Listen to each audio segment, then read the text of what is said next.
is, will it happen in September? But I don't agree with you. The contract is going to loom over everything. It just will. It's a $500 million contract. Yeah.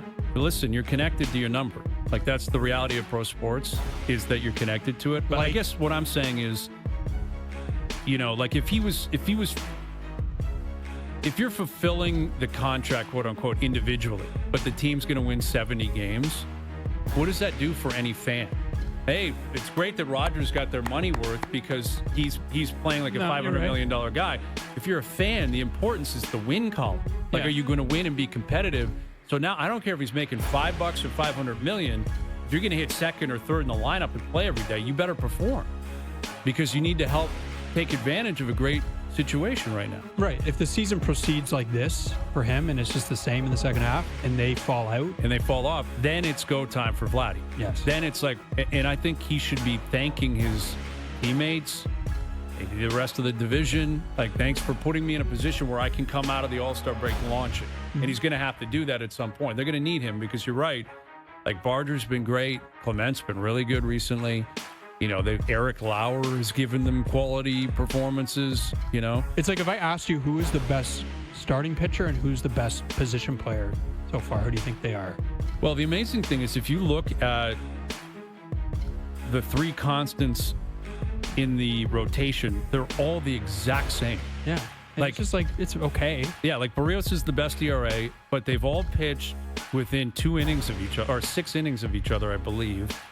They all have a similar whip. They all have, I think 2 of them have given up 12 home runs. The other one's given up 11. Like, it's almost impossible to distinguish between the 3. Like, Gausman, Barrios, and Bassett, they're all the same guy. And they've been good. None of them have been great, but they're good, and they're going to pitch every 5th day. Mm-hmm. But you're right. I guess Barrios has been their best starter. Springer? I think it's going to be George. And Springer's one of the other 4 questions that have come up. Where is Vladdy's power? And the question of Springer's resurrection here. I mean, I thought coming into this season, it was more likely he would be designated for assignment than performing the way he's performing. I didn't think it was long off before they said, we got to do something here about George. Like, it's so bad he can't play. If they were losing games, we got to put in a kid. We can't continue to justify him playing every day. This guy's leading off. Like, this guy is a significant performer that's hitting for power. Now, he's going to run hot and cold. He cooled down a little bit coming down the stretch. Fine. But he has been a revelation for them. Yeah. Like, Springer's been huge. What year is it of the deal? 4? He's got this year and next left, I believe. Yeah, okay. Yeah, I think he's got 2 more. Yeah. Which, I mean, at this rate, he's playing. Like, he's obviously going to perform for you the rest of this year, and I see no reason why he wouldn't be a part of the team next year. Like, to his credit, man, it's been a great story. And the other stuff that hasn't happened is, everybody significant they got in the offseason has just been, kind of not That's impactful. The amazing thing. It's crazy. Santander has done nothing. Their best players have been just okay, and everybody they got in the offseason who was, important hasn't really done anything. Yeah. And they're going to be in first place. You'd be like, what? Wait, how? Would seem impossible. And Varshaw's barely played. Right. Yeah. He's barely Best played. defensive outfielder? Yeah. And hits for pop and gives you some power, and he hasn't played. He hasn't been available. Like, Santander, the pressure's coming for him. Sure. But that's another glass half full. First impression, not good. Yes, the injury, and now he's on the 60-day IL, but prior to that, he was terrible. Yeah. Atrocious, to the point where they took him out of the lineup, I think, almost with a phantom, we just got to get him out. This is so ugly, we can't play him, and we got to come up with some reason, kind of like what they did with Bowden Francis. Just get him out of here and come up with something. Mm-hmm. But, Atkins just spoke on it the other day. They're looking for a power bat. There he is, a switch hitter who can hit for power. There's your trade deadline acquisition. Ideally, yeah. Scherzer has been healthy and pitching. We'll see what comes of that the rest of the way. Jimenez, his bat is as bad as it was in Cleveland. Basically a black hole at the plate. Yeah. They've got nothing out of him. It's crazy. Wild. Yeah. It's almost difficult to explain. Yeah, they're you look at the running or the hitting production, way better across the board. Yeah. They hit for average, they get on base pretty well. They're, clutch hitting, which has been such a concern in the past. And Barger's been good. Springer's been good. Kirk's been great. Alejandro Kirk's been great. New contract. Yeah, and he's paying it off. But that's why I think about the trade deadline, and I hate this thing in hockey where they talk about own rentals. Drives me nuts because I just think it's like spin by the GMs to not do anything. It's like, rental. we got this guy. But why would you trade, especially if you're a really good team, why would you trade the guy even if he is an expiring contract? Right. But rental. The front office of the Jays could actually be like, maybe we just actually have own rentals, and it's actually like not the stupidest, lamest. It's not. It's a reasonable explanation. The question is, will it land with the marketplace, and is it actually smart business? It won't land. It won't land, but is it actually smart? Like how much of your chips should go into the middle here, if you're Ross Atkins and Mark Shapiro?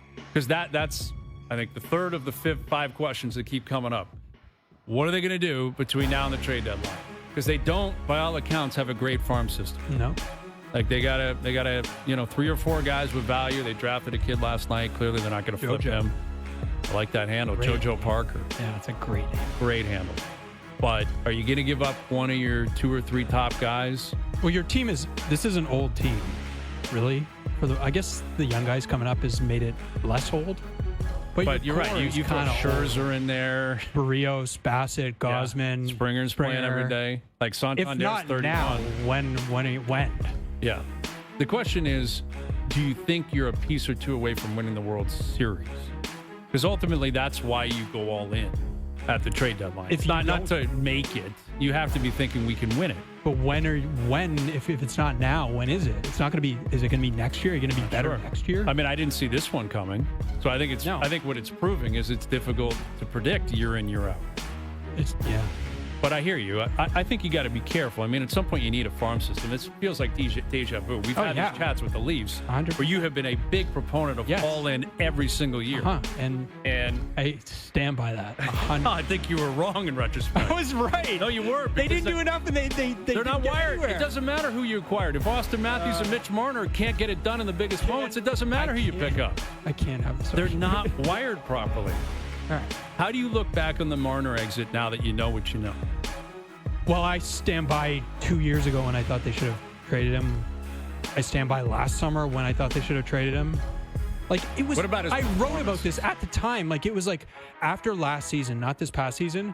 I wrote my something at the end where you could see the entire season something isn't right. He doesn't look happy here, and they didn't do anything. And it's like, yeah, but he was going to stop it anyway. How do you know? Because I think it became very clear that he blocked the Rantanen deal. Yeah, but clearly. that was because it was in the middle of the season. He's a pregnant wife at home. Like you were putting. I understand that. You're not wrong. If you had forced he was going to Vegas and only Vegas. Maybe.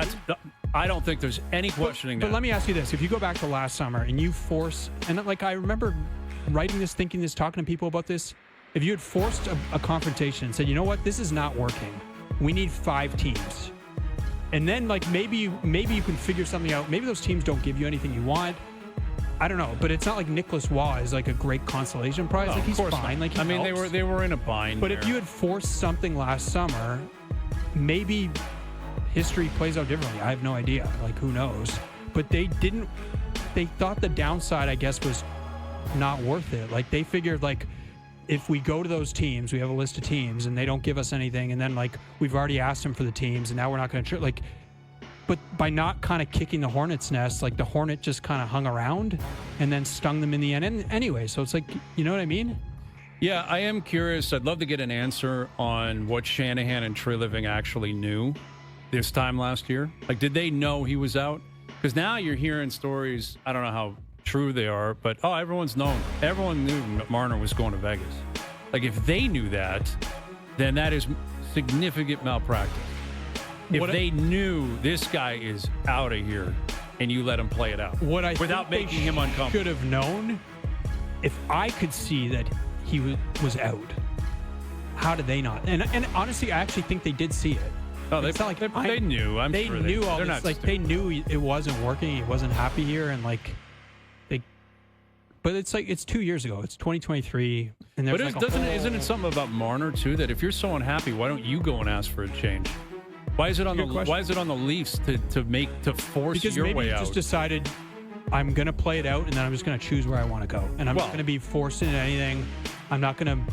Which is what he I ultimately still get did. to play here. And, like, maybe at that point he's not sure. Like, maybe he's like... Maybe it looks to me as someone, like, who is there with the team every day, but, like, not behind the scenes. I see them an hour a day. Mm-hmm. Maybe part of him is, like, 40%